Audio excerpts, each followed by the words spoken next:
အားလုံးပဲမင်္ဂလာပါဒီဗီဒီယိုလေးကတော့ပဲခူးတိုင်းအုပ်ဖို့မျိုးညောင်လေးပင်ဆရာတော်ရဲ့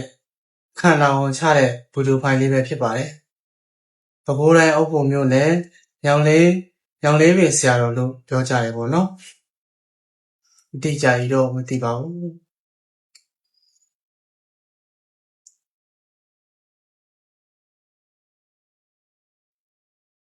ဆရာတော်ကထွက်လာပြီအမွှေးတိုင်ထုံးပြီးပြီလားတဲ့အကုန်လုံးတပည့်တန်ခါတွေကိုမှာထားရပါတော့အမွှေးတိုင်ထုံးဖို့လေအဲ့လိုမျိုးသူ့အတွက်နေရာလေးတွေတခြားစီစဉ်ပေးဖို့နောက်ထပ်သူခန္ဓာကိုယ်ထဲဖို့အကုန်လုံးပေါ့နော်ဒါကြိုတင်စီမံပြီးတော့မှသူ့ရဲ့ခန္ဓာကိုယ်ချပါပေါ့နော်ခန္ဓာကိုယ်ဒီနေရာမှာခန္ဓာကိုယ်ချတယ်ဆိုတာကနောက်ထပ်ဘဝတစ်ခုကိုသူ့ရဲ့နောက်ထပ်ဘဝတစ်ခုကောင်းမွန်တဲ့ဘဝတစ်ခုပေါ့နော်ဟိုကနတ်ဘုံပြမဘုံအဲ့လိုဘုံတွေကိုသူကကူးပြောင်းသွားတာပေါ့နော်သူ့ကိုအနားမှာရှိတဲ့အဲ့လိုမျိုးနတ်တွေဗါတွေကခန္ဓာကိုယ်ချဖို့တောင်းဆိုတဲ့အတွက်တောင်းပန်တဲ့အတွက်သူကခန္ဓာကိုယ်ချပြီးတော့အဲ့ဒီနတ်ပြည်တို့ဗြဟ္မာပြည်တို့ကိုကူးပြောင်းသွားတာပါဒီနေရာမှာပြိဋိဘံဆန္ဒနဲ့မတူပါဘူးခန္ဓာကိုယ်ချတယ်ဆိုတာကဒီယဟန္တာ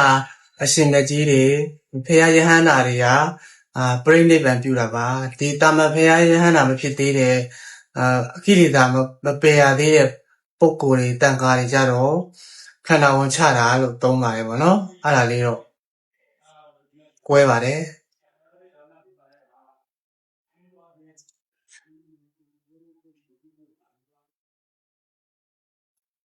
ဖရာယဟန္တာတော့မဖြစ်သေးဘူးကိလေသာတွေကိုအဆုံးထိမပယ်တတ်ရသေးဘူးပေါ့နော်ဒါပေမဲ့တမာရီအားတွေအရန်ကောင်းတဲ့အခါကျတော့ဝိညာဉ်တွေအကူအပြောင်းခန္ဓာကိုချတဲ့ဟာတွေခုနတမာရီအားတွေအရန်ကောင်းတယ်ဝိပဿနာတွေတရားအားထုတ်တဲ့အခါကျတော့အဲ့လိုမျိုးလုပ်လို့ရတာပါ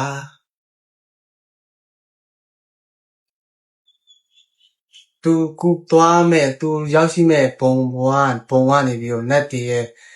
ပြမာတွေရဲ့ခန္ဓာကိုချပြီးတော့သူတို့ဘုံကိုလာခဲ့ဖို့အဲ့လိုမျိုးဖိတ်ကြားတာကြောင့်မလို့ပေါ့နော်အဲ့လိုမျိုးလုပ်ရတာပါကြည့်လိုက်ကြအောင်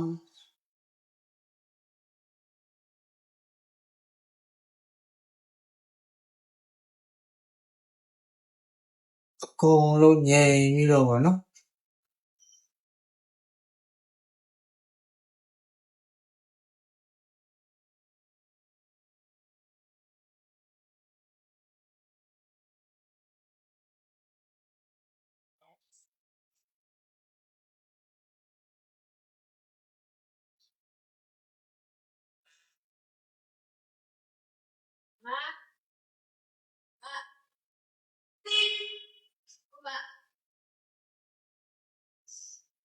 တခြားကိုရိုက်ပြ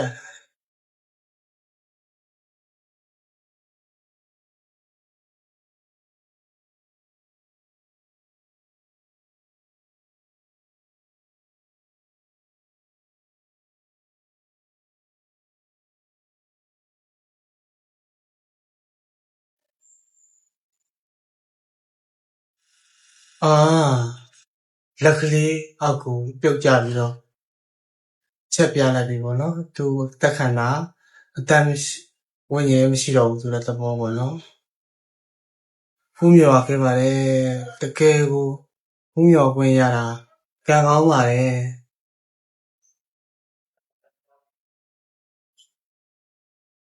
လက်ကလေးတစ်ဖက်အောက်ကိုချလိုက်ပြီပေါ့နော်ပြီးသွားပြီ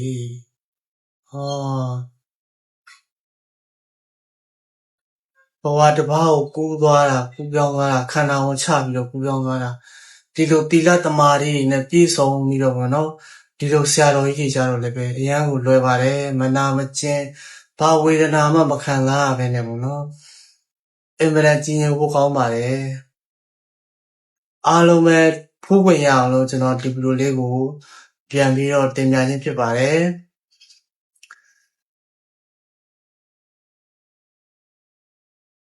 အားလုံးကိုကျေးဇူးတင်ပါတယ်ကျွန်တော်ရဲ့ဒီဗီဒီယိုလေးကိုလည်းပဲ like and share လေးတွေလုပ်သွားကြပါဦးလို့အားလုံးကိုတောင်းဆိုချင်ပါတယ် အစင်အသင့်တော့အကုန်လုပ်ပြီးသားဗျာကြည့်အကုန်သူဒီနေ့မှာသူခန္ဓာဝင်ချမယ်ဆိုတဲ့ဟာကိုအားလုံးကိုတတိပေးပြီးသားပေါ့နော် စားထွက်မယ်စားထွက်စားထွက် အားလုံးအေးချမ်းချမ်းပဲတတန်ရာပဲပြီးသွားပါပြီပေါ့နော်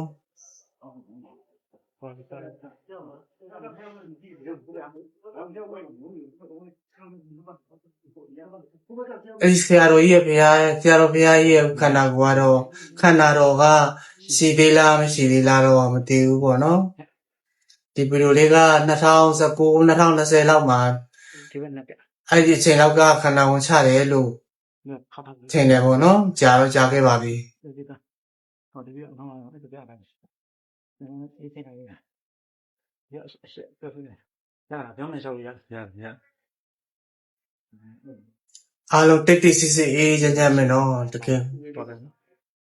ရှင်းလား စီကံလည်းရှိတယ် ကျွန်တော်ရှိရှိ